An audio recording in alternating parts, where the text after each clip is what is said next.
Well, Jeremy Hansen here from Fox Valley Technical College for Life on the Farm. And joining me today is Dr. Paul Mitchell.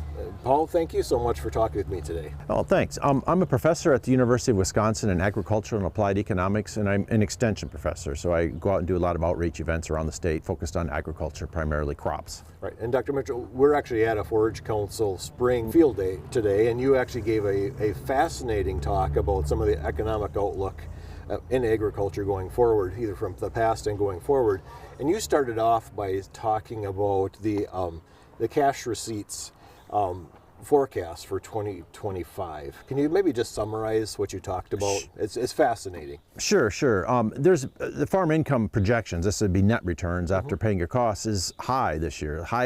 Second highest it's been in 50 years. What's driving that? There's a lot of crop and livestock. That's our big things, about half and half each.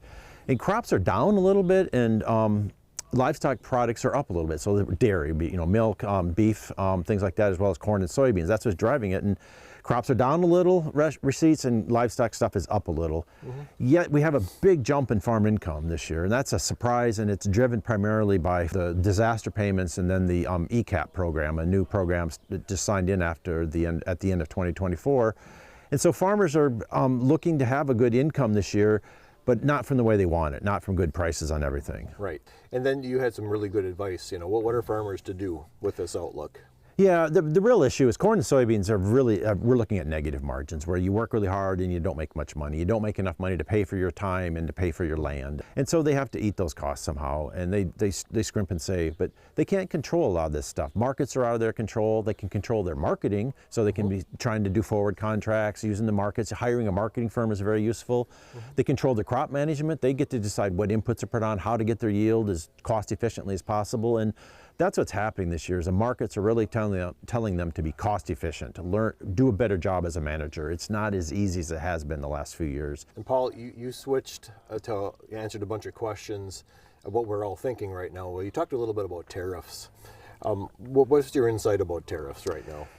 Tariffs we haven't seen that in a lot. And so remember going through school, you hear about them when we were training, a long time ago when I was in graduate school. And but I think the best way to think about them is it's like a sales tax on imports. Somebody on there, when they bring it in, something from another country to bring it into the U.S. to sell it, you got to pay a sales tax on it. That's what a tariff is, and then it works its way down the supply chain. So you're seeing pressure up on prices because we import a lot of different things.